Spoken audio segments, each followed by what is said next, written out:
మొన్న శాసనసభలో వాళ్ళు నివేదిక పెట్టిన తర్వాత కమిషన్ రిపోర్ట్ పెట్టిన తర్వాత అందులో ఉండేటువంటి అంశాల మీద తార్కికంగా చాలా సోదాహరణంగా హరీష్ రావు గారు చాలా గొప్పగా వివరించడం జరిగింది. ప్రజలందరూ కూడా చూస్తున్నారు. వాళ్ళు అనేక సార్లు దాదాపు 30 సార్లు ఇంటరప్ట్ చేసినప్పటికీ కూడాను అద్భుతంగా చెడు కూడా ఆడుకున్నాడు ఆయన, ప్రజలకు విషయాన్ని బోధించడానికి, వీళ్ళ డొల్లతనాన్ని ఎండగట్టడానికి. మరి ఎవరి ప్రయోజనం నెరవేర్చడానికో ఎవరికి బలం చేకూర్చడానికో కొంతమంది హరీష్ రావు గారిని టార్గెట్ చేసుకొని మాట్లాడడం అనేటువంటిది అది విడ్డూరంగా ఉంది, ఆశ్చర్యకరంగా ఉంది. ఈ సందర్భంలో కేసీఆర్కి కానీ పార్టీకి కానీ బీఆర్ఎస్ పార్టీకి కానీ ఎవరైనా సరే తెలంగాణను ప్రేమించే వాళ్ళు, ప్రత్యేకంగా బీఆర్ఎస్కు సంబంధించిన శ్రేణులు కానీ అభిమానులు కానీ ఒక రక్షణ కవచంలాగా రక్షణ వలయంలాగా ఉండాల్సినటువంటి సందర్భంలో బీఆర్ఎస్ పై వస్తున్నటువంటి కుట్రపూరితమైనటువంటి నిందాపూర్వకమైనటువంటి ఆరోపణలు వస్తున్నప్పుడు దానికి తావీయకుండా చీల్చి చెండాడాల్సింది పోయి, ఖండించాల్సింది పోయి, వాళ్ళకు ఊతమిచ్చేటువంటి విధంగా కొంతమంది మాట్లాడడం అనేటువంటిది చాలా బాధాకరం, చాలా చాలా బాధాకరమైనటువంటి విషయం. ఈ తెలంగాణ ప్రస్థానంలో, పురోగమనంలో, భవిష్యత్తులో ఇటువంటి పాత్ర అనేటువంటిది ధ్రువపాత్రగానే ఉంటుంది. ఏదైనా విషయాలు, ఎవరికైనా విషయాలు ఉంటే అవి తేల్చుకోవడానికి పద్ధతులు ఉన్నాయి, వేదికలు ఉన్నాయి, పరిమితులు ఉన్నాయి. కానీ ఒక బహుళ ప్రజా ప్రయోజనం నెరవేరకుండా తూట్లు పొడిచేటువంటి విధంగా శత్రువు పనిచేస్తూ ఉంటే వాళ్లకు బలం చేకూర్చేటువంటి విధంగా ఎవరు మాట్లాడినా, ఎవరు ఏం చేసినా అది చాలా చాలా బాధమే కాదు, ఇక వాళ్ళ అజెండా ఏందో ప్రజలు కూడా అర్థం చేసుకుంటారు.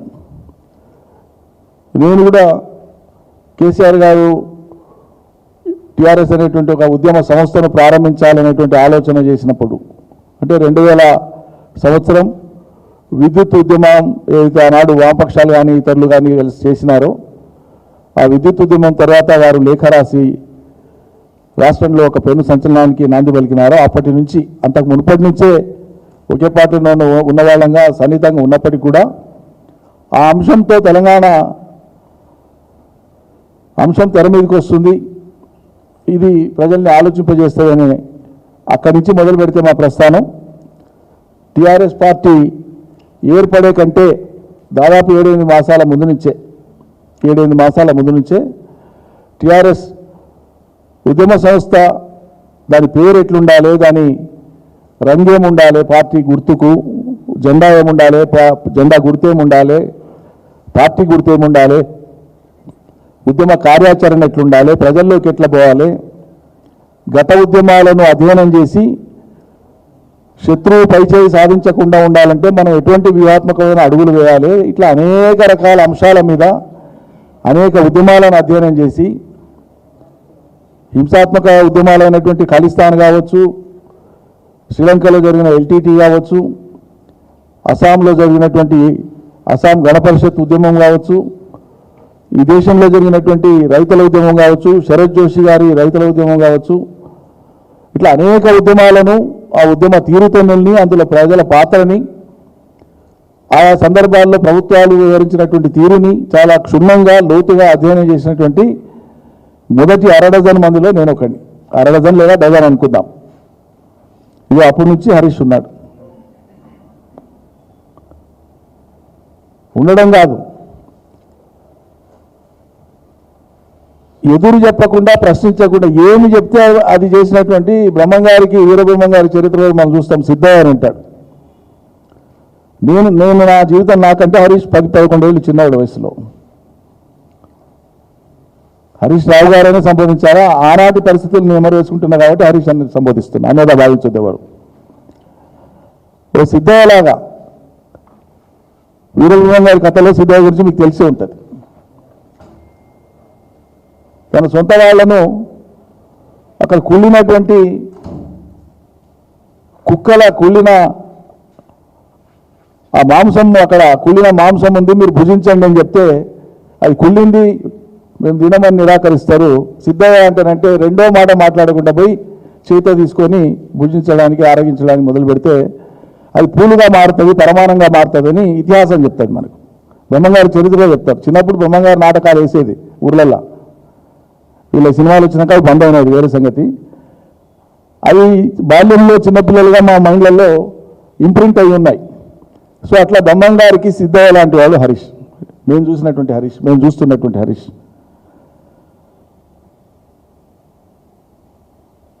ఒక్కోసారి జెండా తయారైనప్పటి నుంచి బేగం బజార్ పోయి రంగులు తీసుకుని రంగురంగుల బట్టలు తీసుకొని వచ్చి ఏ రంగు అయితే బాగుంటుంది కదా బేగం బజార్కు ఉరికిపోయి తీసుకొచ్చినప్పుడు ఆయన్నే.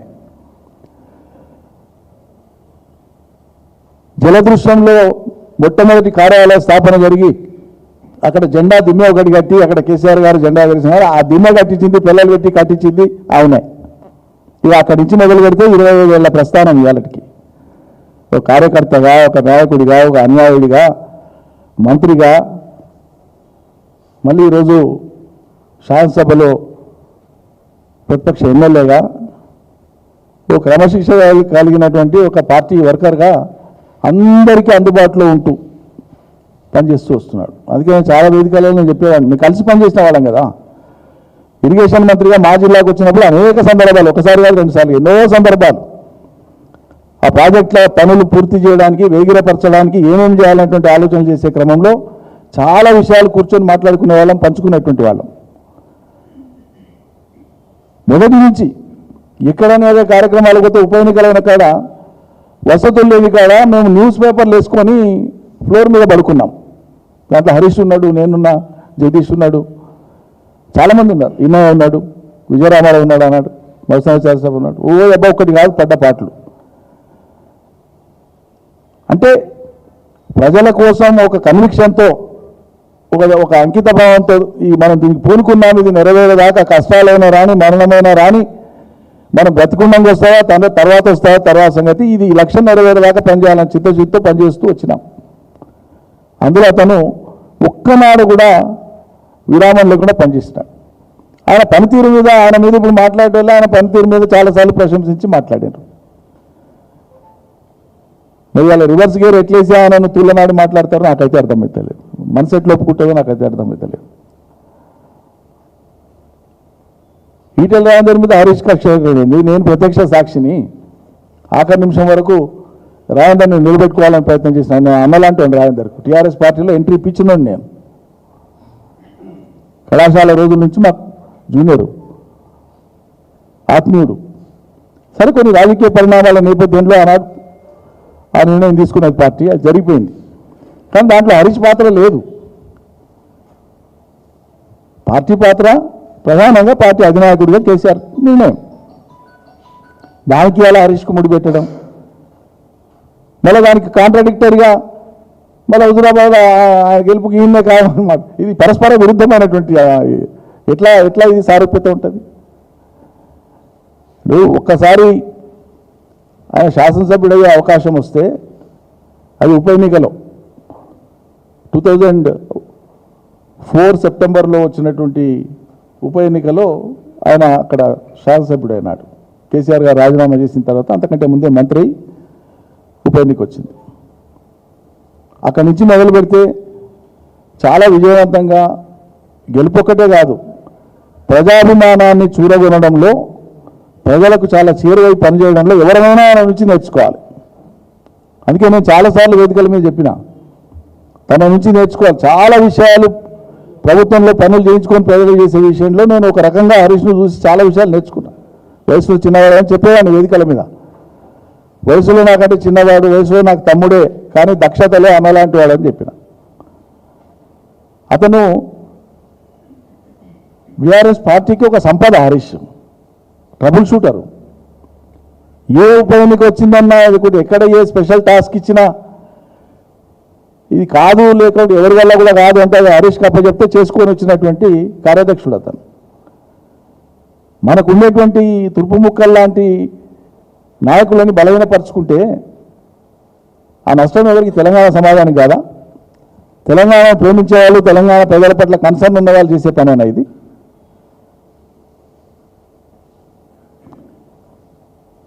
ఒకసారి కాదు సార్లు కాళేశ్వరం అనుమతుల కోసం మహారాష్ట్రను ఒప్పించడం కోసం మహారాష్ట్రతో లింక్ అయి ఉన్నటువంటి అంశాల కాడికి 25 సార్లు పోయింది ఒక్క మహారాష్ట్రకే.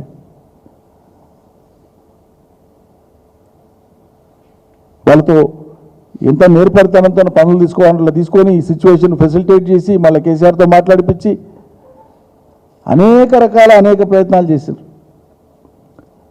అది ఇరిగేషన్ శాఖ ఇచ్చినా, ఆర్థిక శాఖ ఇచ్చినా, వైద్య ఆరోగ్య శాఖ ఇచ్చినా అత్యంత సమర్థవంతంగా ఆ శాఖలను నిర్వహించిండు.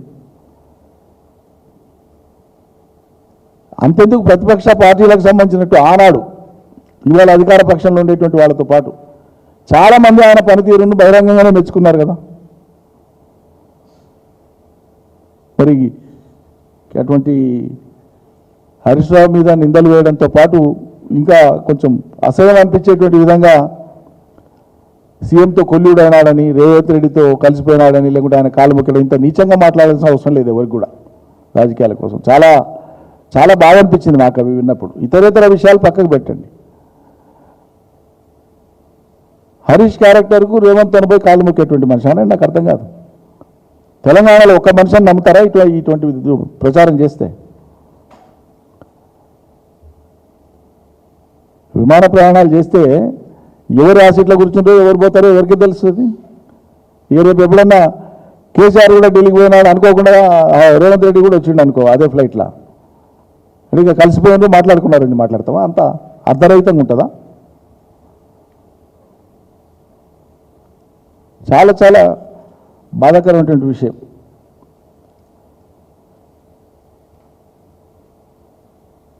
ఇప్పుడు తిహార్ జైలుకి పోయిండు. నేను ఫోన్ చేసిన చాలాసార్లు, ములాఖత్కి మేము కూడా వస్తామంటే వద్దన్నా, మేము వెళ్తున్నాము, ఎక్కువ మంది పోతే మళ్ళీ అక్కడ ములాఖత్ కాడ ఇబ్బందులు ఎందుకు, నేను పోతున్నా, కేటీఆర్ పోతున్నా, ఎప్పుడు మేము తెలుసుకునేది సమాచారం.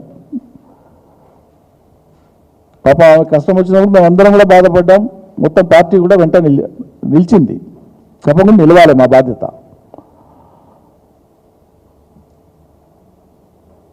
మరి వాళ్ళ ఆయనను మొత్తం ఇవాళ కాంగ్రెస్ ప్రభుత్వం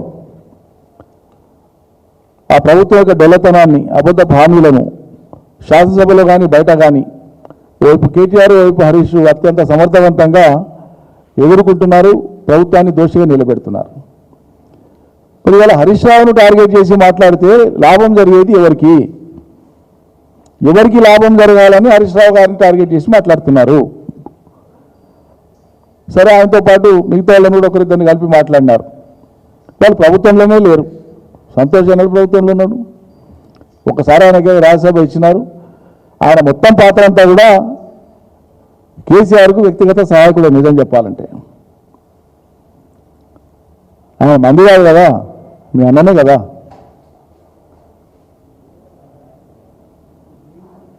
ఇప్పుడు ప్రజలకు కావాల్సింది, ప్రజలు ఇవాళ ఇబ్బంది పడుతున్నారు, రైతులు ఇబ్బంది పడుతున్నారు, ఈ ప్రభుత్వం ఇచ్చిన హామీలు అమలు కాక మహిళలు ఇబ్బంది పడుతుండ్రు, పెన్షన్ రావట్లేదు, కళ్యాణ లక్ష్మి ఆలస్యం అవుతా ఉంది, సంక్షేమ పథకాలు ప్రభుత్వం చెప్పిన విధంగా అమలు అవుతలేవు. ప్రజలకు సాంత్వనంగా నిలవాల్సినటువంటి సందర్భంలో ఈ పంచాయతీలతోనేమొచ్చింది నాకు అర్థం కాదు. సమయం సందర్భం లేదా? ఎక్కడో మరి అర్థం చేసుకోవడంలో ఎక్కడన్నా పొరపాటు జరిగింది, ఏం జరిగిందో నాకు తెలియదు. నేను లోతుల్లోకి బోదలుచుకోలేదు ఇప్పట్లో.